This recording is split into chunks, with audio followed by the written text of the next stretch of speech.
नमस्ते, hello, सलाम. कसे आहात? बरे आहात ना? Good evening.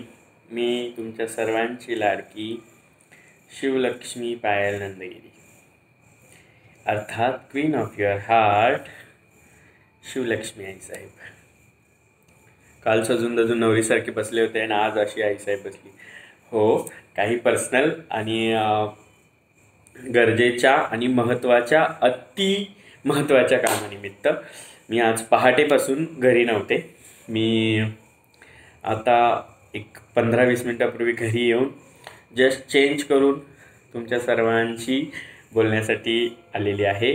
आज भाग 25, माझा जीवन प्रवास, एक अनोखा जीवन, किन्नर जीवनाकडे वाटचालमध्ये तुमचं सर्वांचं स्वागत आहे.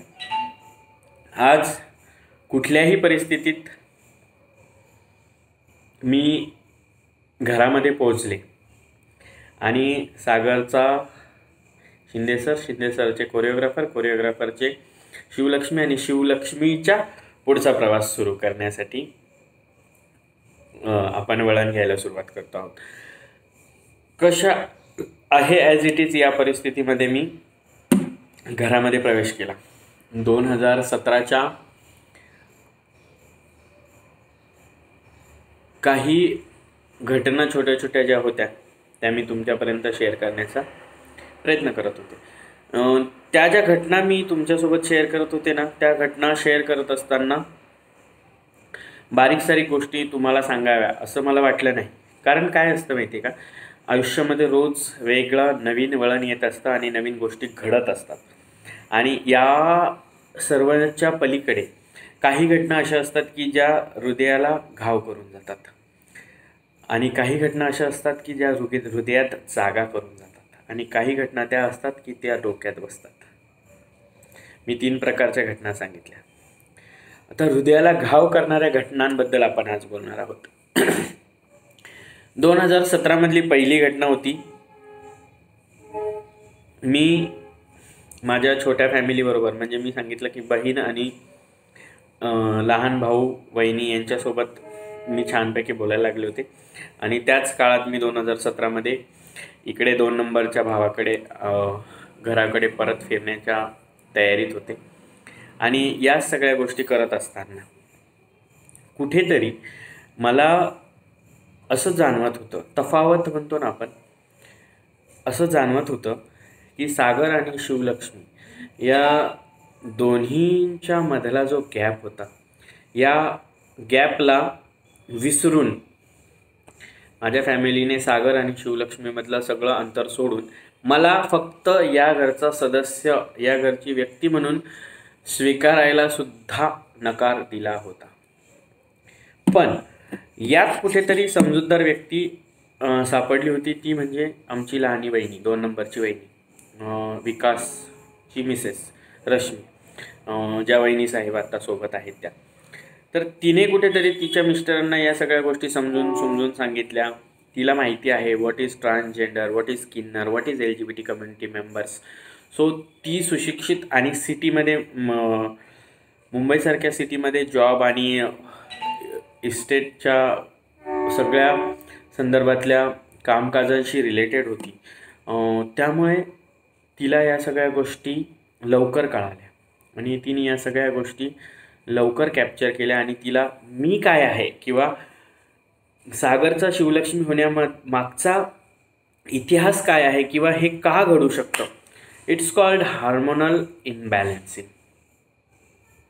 आणि ह्या सगळ्या गोष्टींचा तिने अभ्यास केला आणि हे तिने तिच्या नवऱ्याला, म्हणजे माझ्या 2 नंबरच्या भावाला समजून सांगितलं. आणि कुठेतरी हे सगळं समजून घेतल्यानंतर माझ्या भावाने 2017मध्ये मला या घरामध्ये स्टेबल होण्यासाठी चान्स दिला.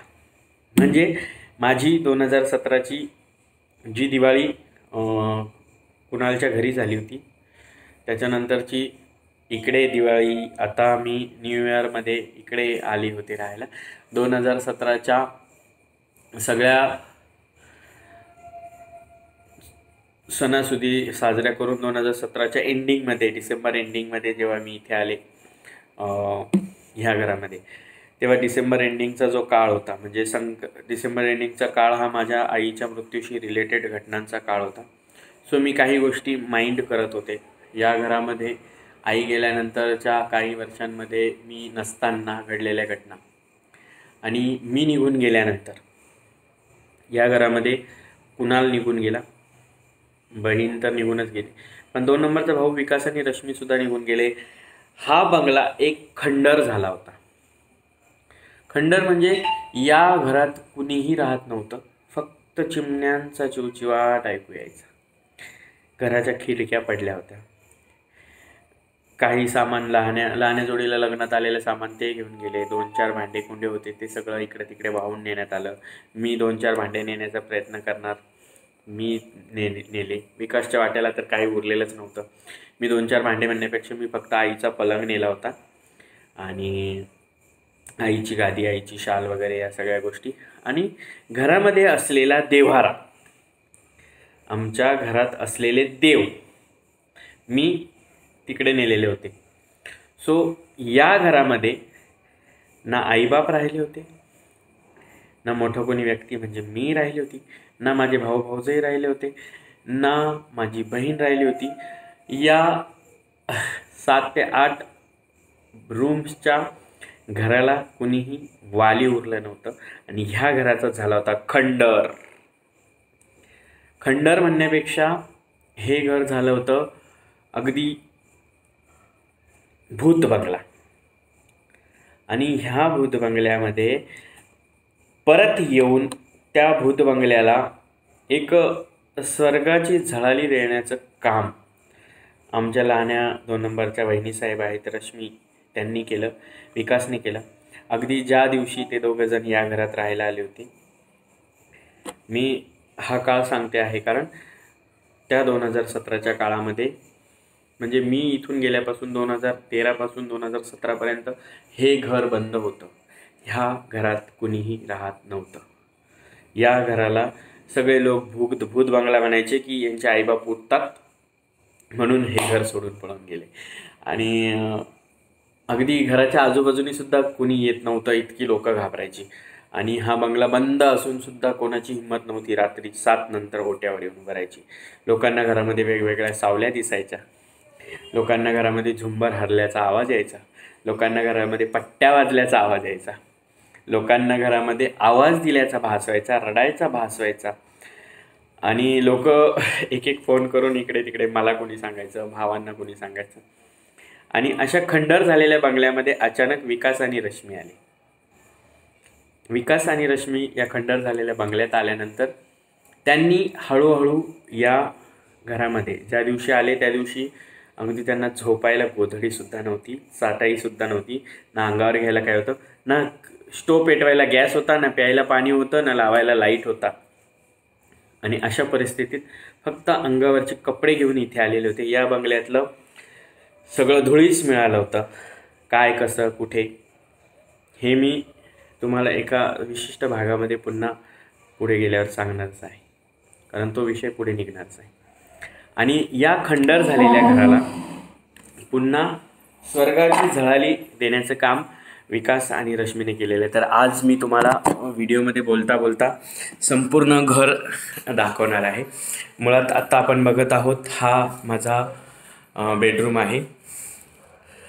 हे किन्नर समाजाच्या देवी कुलदैवत, आमच्या किन्नर समाजाच्या आराध्य बहुचरा मातांचा हा फोटो आहे. हा माझ्या अगदी बेडच्या समोर आहे आणि बहुचरा माता यांच्या चेहऱ्याचं दर्शन घेऊन मी दिवस उजाडत असतो. हे शिवलक्ष्मी आहेत, म्हणजे माझ्या नावाचा भाग. मी शिवलक्ष्मीचा फोटो सकाळी उठल्या उठल्या बघत असते आणि याच कंडिशनमध्ये मी तुम्हाला संपूर्ण घर दाखवते. आणि भूत बंगला असलेल्या या घराचं काय नंदनवन झालं हे आपण बघायला पाहिजे. सो मी सगळ्यांना तुम्हाला हे बघा, हे आहे घर. ह्या समोरच्या काचा पडून गेल्या होत्या. ह्या समोरच्या काचा पडून गेल्यानंतर अगदीच ह्या घरामध्ये काहीच उरलं नव्हतं असं समजा. ह्या काचा पडल्या होत्या.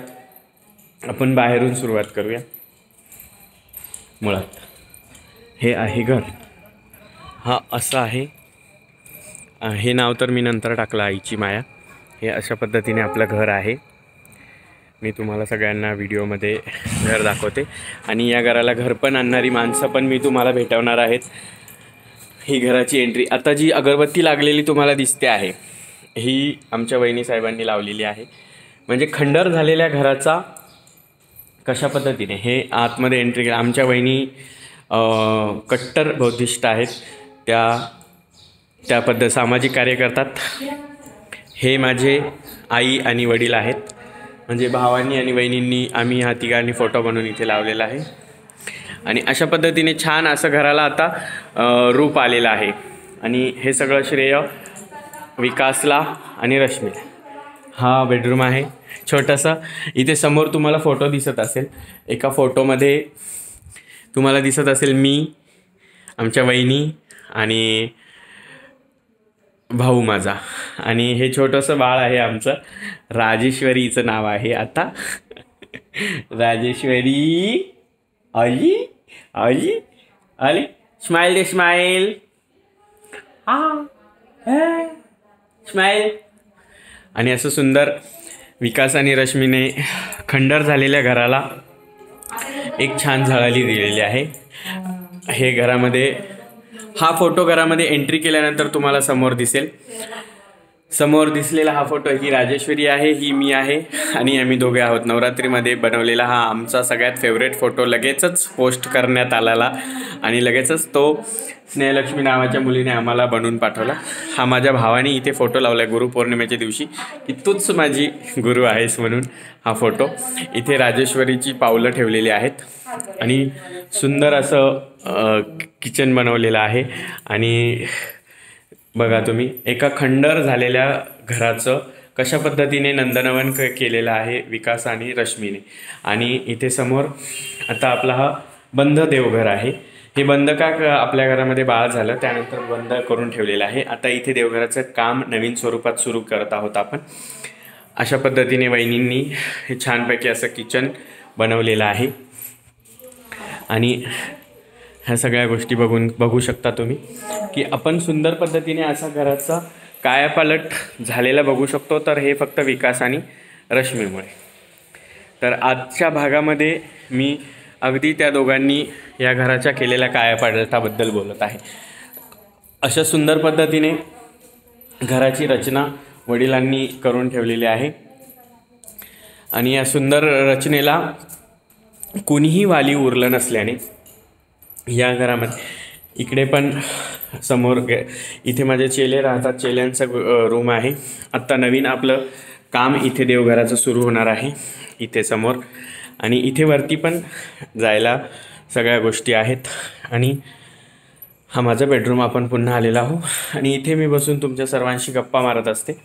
आणि अशा पद्धतीने ह्या सगळ्या गोष्टी घडत असताना म्हणजे आवाज येणे, लोकांना त्रास होणे, ह्या सगळ्या गोष्टी घडत असताना विकास आणि रश्मीने धाडस दाखवलं इथे येण्याचं. ते दोघेजण इथे आले आणि इथे आल्यानंतर त्या दोघांनी खंडर झालेल्या अगदी धुळीचे थर जमले होते 4 वर्षात. खंडर झालेल्या घराला एक घर पण दिलं. घर पण नाही म्हणणार मी, घर बनवलं. आणि ते घर बनल्यानंतर त्या घरामध्ये ते दोघेजण आले. त्या दोघांनी छोट्या छोट्या बारीक चमच्यापासून संसाराला पुन्हा नव्याने सुरुवात केली. आणि नव्याने सुरुवात केल्यानंतर त्यांच्या संसारामध्ये मी तिसरी पर्सन ॲड झाले. मी तिसरी पर्सन ॲड झाल्यानंतर पुन्हा घराला घरपणाला सुरुवात झाली. अजूनही प्रयत्नशील आम्ही 3 जण आहोत. आणि 3 मेंबरमध्ये आता 4था मेंबर आला राजेश्वरी. म्हणजे आता शिवलक्ष्मी, विकास, रश्मी आणि राजेश्वरी असा 4 जणांचा छान परिवार झाला. आणि हा परिवार माझा 4 लोकांपुरता सीमित राहिला. परंतु या 4 लोकांमधल्या परिवारात शिवलक्ष्मी आईसाहेब बनवणारा एक मोठा परिवार जोडला गेला. साधारणतः 2012 पासून तो परिवार जोडायला सुरुवात झाली होती. तर 2017मध्ये माझ्या आयुष्यामध्ये एक वेगळी कलाटणी यायला सुरुवात. जवळपास 100-1 शिष्य माझे झालेले होते. आणि त्याच काळामध्ये 100-1 शिष्य झालेले असलेल्या काळामध्ये मी एका वर्षात जवळपास 30 ते 35 शिष्य केले होते. आणि त्या पिरियडमध्ये माझ्या आयुष्यामध्ये माझ्या कम्युनिटीशी रिलेटेड माझा एक चेला आला. ऐन आपण चैत्र महिन्याच्या पिरियडमध्ये 14 एप्रिल आय थिंक दिवस होता किंवा 14 एप्रिलच्या अलीकडच्या 1-2 दिवसांचा दिवस होता. त्यावेळी माझा एक शिष्य माझ्या आयुष्यात आला, ज्याने आईसाहेब शिवलक्ष्मीला आईसाहेब बनवण्यामागे एक मोठा हातभार लावला. आणि त्या शिष्याचं नाव आणि त्याने नंतर शिवलक्ष्मीची आईसाहेब करण्यामागचा मोठा रचलेला डाव आणि या सगळ्यांच्या घटनांच्या मध्ये मी तुम्हाला सांगितल्या पद्धतीने करवा चौथ पकडलेल्या व्यक्तीने शिवलक्ष्मी आईसाहेबला एक चिडचिडी पर्सनॅलिटी आणि त्रासात झालेली पर्सनॅलिटी पुढे कशी आली, या सगळ्या गोष्टींबद्दल आपण बोलणार आहोत भाग 26मध्ये. तोपर्यंत काळजी घ्या स्वतःची आणि चॅनल सबस्क्राईब करायला विसरू नका. बाय.